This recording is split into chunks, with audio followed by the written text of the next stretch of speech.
All right, guys, welcome to day 2. Sorry I've stripped. I've already done this twice and failed my video twice. So I decided that I needed to have less floppy clothes. And I've got my scrubs on. So anyways, Tuesday's workout. Mobility starts with 10 Samson stretch, alternating sides, so it's gonna be 5 per side, followed by 10 Spidey with a reach, alternating sides, followed by 10 broomstick good mornings with a 5-second downward flow, if you will. So I'll describe that in a second. So Samson stretch is a stretch where you've got one knee on the ground and your front knee is at about 90 degrees. You're gonna lean into it. I'll switch legs. You're gonna lean into it so that it really stretches this hip flexor right here. Then you're gonna reach up. If you wanna reach back just a little bit, that's totally fine. You'll get more stretch in your abs from it. What you're gonna do for that one is you're gonna hold each side for 3 seconds. A slow 3 seconds, it doesn't have to be fast. 3 seconds alternating for 10 total reps. Following that, you're gonna do the Spidey with reach. So instead of having your foot down like that, you're going to bring it up so your knee comes off the ground. You're gonna put your opposite hand from the foot that's down on the ground onto the ground. Stabilize yourself. Then you're gonna reach down with your elbow, touch the ground, threading this hand behind the ground hand, and rotate up so that you're in as close of a perfect line as you can get. You should feel a stretch in the front of your hip flexor, and you may feel one in your glute in the back as you turn. You may not. So on that one, you're gonna do the same thing where you hold it on one side for 3 seconds, then you move to the other side and hold it for 3 seconds. Then with the broomstick good mornings, you can grab a broomstick. I have this thing because we're in the process of making a shelf, another shelf. You're gonna set this on your traps and you're going to line your feet up so they're straight, pointing straight forward at about hip width or shoulder width, maybe a little bit wider. You're gonna keep your knees soft but not bent. So you want it to just kind of be a little tiny bit bent. And as you're going down, you're gonna count to 5, 4, 3, 2, 1. You're gonna keep your head facing forward. You're gonna keep your back straight and you're hinging at the hips and the hips only. So you don't wanna bend like this as you go down. You wanna hinge at the hips. You should feel the stretch in the back of your hamstrings, right at the top there. So I'll show it to you from the side. So you're gonna keep your back straight, knees soft, but not bent. Then you go 5, 4, 3, 2, 1. So that your body is basically parallel to the ground. And you can see that my knees are a little bit bent, soft if you will. This is straight, this is like real bend. This is just soft knees. And I feel it right up in here in my hamstrings. And you come back up fast. As you come back up, you wanna focus on pushing your hips forward, using your glutes.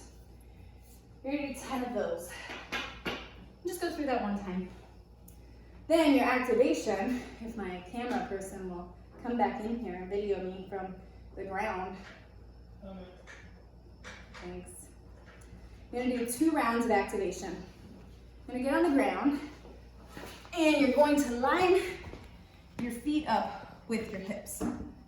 Your knees are gonna be out in front of you just a little bit.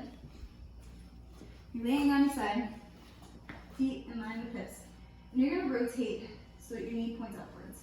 You're gonna focus on flexing this medial glute muscle and really getting that going.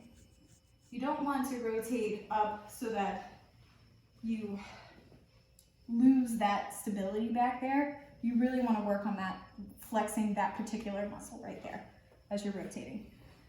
You're gonna switch, do 10 on the other side. Then come back, straighten your legs out, and you're gonna do some leg lifts. So keep one leg on the ground, keep your feet flexed, and you're gonna raise one leg and slowly lower it back down. Really focusing on flexing these gluteal muscles right here.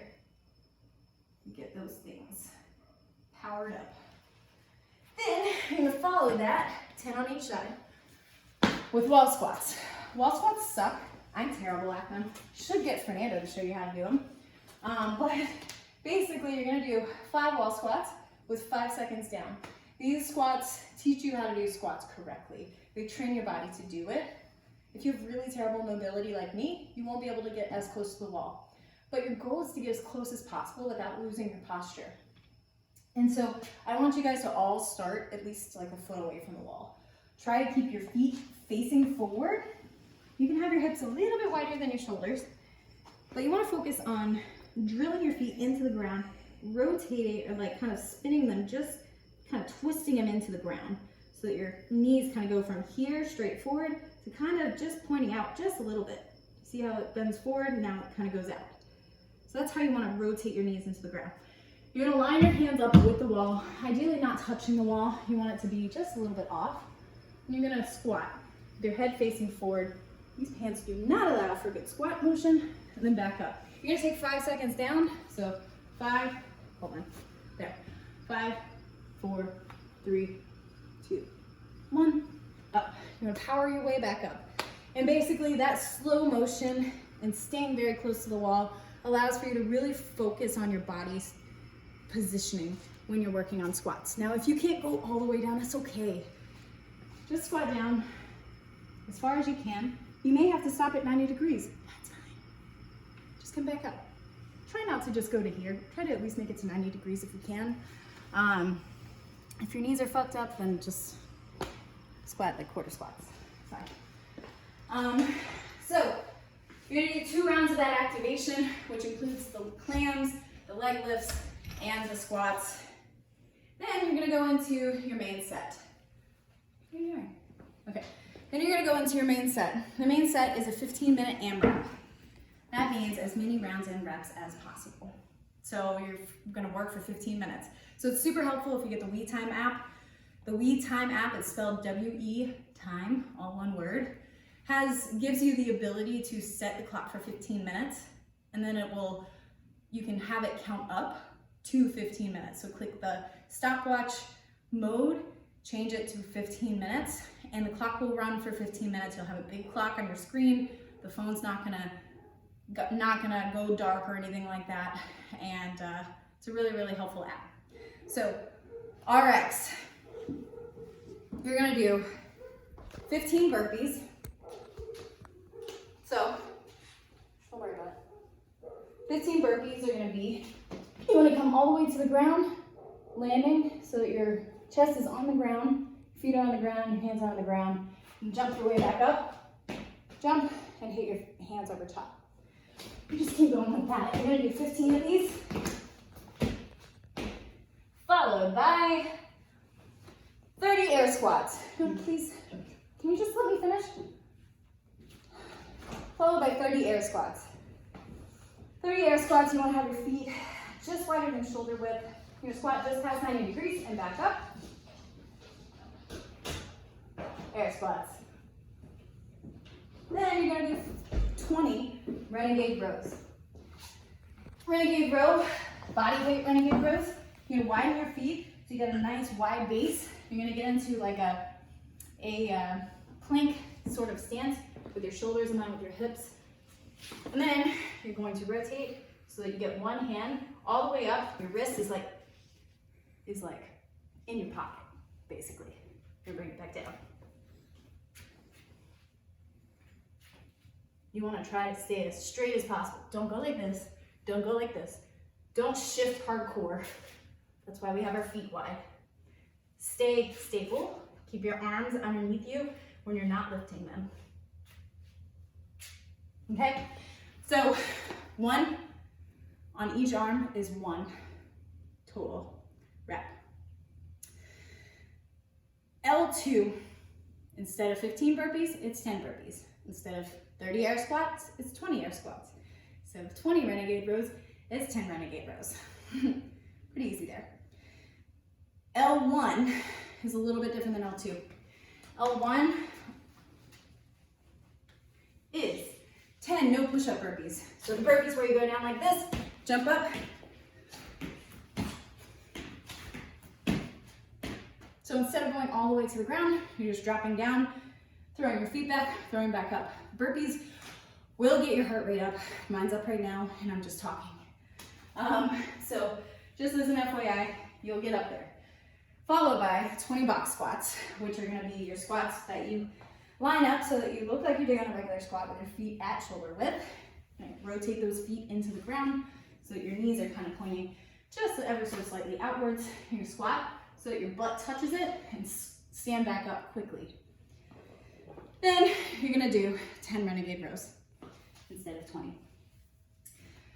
So in order to keep track of this, so you've got a 15-minute AMRAP, highly recommend getting a piece of paper or a whiteboard or a chalkboard or something, or like some people will use chips, like poker chips, and they'll just bring a bunch of them over, and every time they finish a rep, they'll move one chip over. In my case, I like to just draw like a line across a whiteboard and erase like a little tally each time. It's up to you how you want to count it, but after every round, I would definitely make sure you write it down so you have to keep track of your rounds. Your score will be rounds plus reps. So in other words, say you got through 5 rounds, and then you got through, if you're doing RX, you got through 15 of your burpees. Your score would be, did I say 5 rounds? 5 plus 15 is your score. So you got through 3 rounds and you got through an RX, like 10 of your air squats. Well, that is your burpees plus 10 air squats. So 15 plus 10 is 25. So your score is gonna be 3 plus 25. Pretty simple there. So if y'all have any questions, let me know. I'll see you tomorrow.